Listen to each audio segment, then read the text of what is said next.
Hello friends, dictation start होगी 3 second बाद। सर्वेक्षण बताते हैं कि गांवों की अपेक्षा शहरों में छोटा परिवार सुखी परिवार की समझ और ज़्यादा है। गांवों में कृषि के लिए 2-4 लोगों से काम नहीं चलता। स्टॉक मजदूरी बढ़ने के कारण मजदूरों से ही सारा काम कराने का मतलब घाटे की खेती करना है। स्टॉक इसलिए संयुक्त परिवार और बड़े परिवार की जरूरत यहाँ आज भी बनी हुई है। स्टॉक इस समस्या का जब तक माकूल हल नहीं हो जाता, गांवों में परिवार नियोजन की सफलता संदिग्ध ही लगती है। स्टॉप सरकार को कुछ ऐसी योजनाएं और तरीके निकालने चाहिए जिससे खेती और बागवानी पर मानव श्रम शक्ति के कारण उस पर असर न पड़े और लोगों को परिवार नियोजन कराने के बाद परेशानी पैदा न हो। पैरा पिछले दिनों तमिलनाडु विधानसभा ने इस हादसे का प्रस्ताव पारित किया कि राज्य मेडिकल और डेंटल कॉलेजों में प्रवेश के लिए राष्ट्रीय स्तर पर आयोजित होने वाली परीक्षा नीट से बाहर हो जाएगा।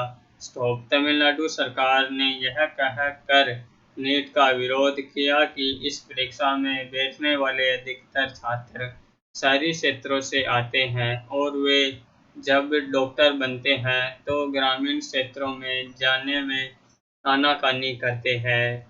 स्टॉप तमिलनाडु में नीट के असर का अध्ययन करने के लिए एक कमेटी भी बनी थी जिसने यह इंगित किया कि राज्य के ग्रामीण क्षेत्रों में डॉक्टरों की संख्या गिर रही है। स्टॉप इस कमेटी का यह भी कहना था कि अगर कुछ साल और नीट की व्यवस्था लागू रही तो राज्य में स्वास्थ्य ढांचा चरमरा जाएगा और ग्रामीण इलाकों के सरकारी अस्पतालों के लिए डॉक्टर कम पढ़ने लगेंगे। स्टॉप पैरा नीट के मामले में यह भी सामने आया कि इस परीक्षा में बैठने वाले कुछ छात्रों की जगह कोई और परीक्षा दे रहे थे। स्टॉप ऐसे मामले अन्य प्रतियोगी परीक्षाओं में भी देखने को मिलते रहे हैं। स्टॉप जब ऐसा होता है तो परीक्षाओं की विश्वसनीयता को लेकर सवाल उठते हैं। राष्ट्रीय स्तर पर प्रतियोगी परीक्षाओं के आयोजित होने के पक्ष में तमाम तर्क है। स्टॉप सबसे बड़ा यह है कि एक ही परीक्षा के जरिए छात्रों को देश भर के कॉलेजों में दाखिला मिल जाता है और उन्हें अलग-अलग परीक्षा देकर समय और संसाधन नहीं जाया करना पड़ता, लेकिन इन परीक्षाओं में जिस तरह अनुचित साधनों का इस्तेमाल बढ़ रहा है अथवा प्रश्न पत्र लीक कराए जा रहे हैं, वह ठीक नहीं। पैरा अपने देश में इंजीनियरिंग हो या मेडिकल या फिर एमबीए, इनकी सीटें 10वीं 12वीं में पढ़ने वाले छात्रों की तुलना में बहुत कम है। स्टॉप यही स्थिति विश्वविद्यालयों की सीटों की भी है। स्टॉप दिल्ली सरीखे विश्वविद्यालयों में दाखिला लेने के लिए कट ऑफ अंक 100% तक पहुंच रहे हैं। स्टॉप यह एक बहुत बड़ी विडंबना है।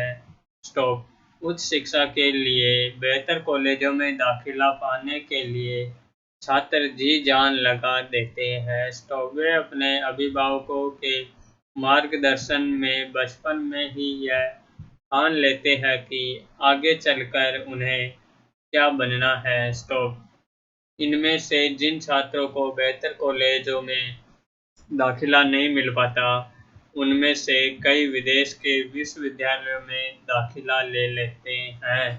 स्टॉप इससे न केवल विदेशी मुद्रा की हानि होती है, बल्कि तमाम मेधावी छात्र वापस लौट कर नहीं आते। स्टॉप वे विदेश में ही नौकरियां या बिजनेस करने लगते हैं। स्टॉप यह स्थिति हाल फिलहाल बदलती हुई नहीं दिखती। स्टॉप पैरा विश्वविद्यालयों या फिर मेडिकल, इंजीनियरिंग और प्रबंधन के शिक्षण संस्थानों में दाखिला पाने की होड़ छात्रों के लिए तनाव का भी कारण बनती है। स्टॉप पैरा वे एक मशीन की तरह प्रतियोगी परीक्षाओं को पास करने के लिए जी जान से जुटे रहते हैं। स्टॉप प्रतियोगी परीक्षाओं में सफल होने की जो होड़ है पैरा, वह छात्रों पर अत्यधिक मानसिक दबाव बना रही है।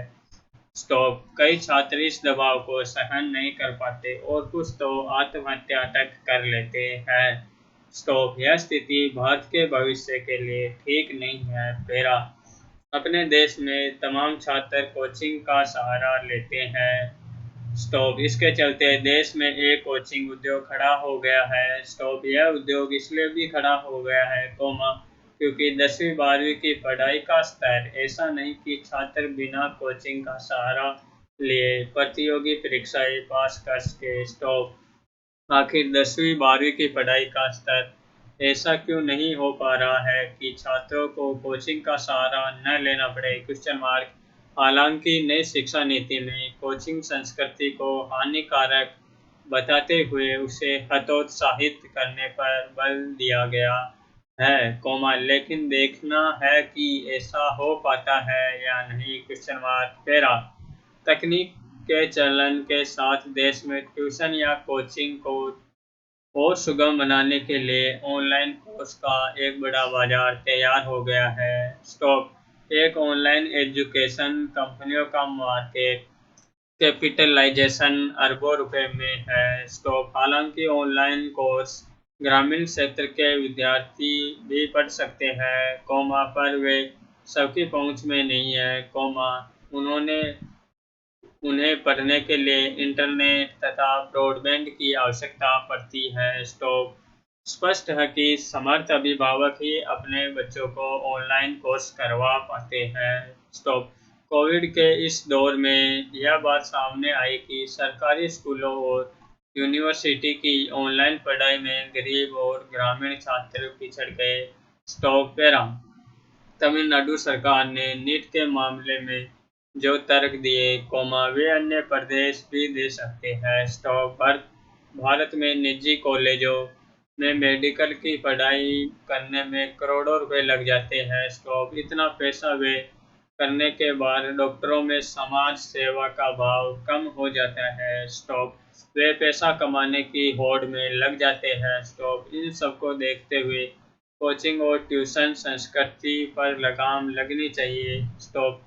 आखिर ऐसा क्यों नहीं हो सकता कि प्रत्येक बोर्ड के स्कूल पठन पाठन के साथ परीक्षा की गुणवत्ता का स्तर बढ़ाए, ताकि 12वीं के अंकों के आधार पर ही छात्रों को आगे की कक्षाओं में प्रवेश मिल सके। स्टॉप।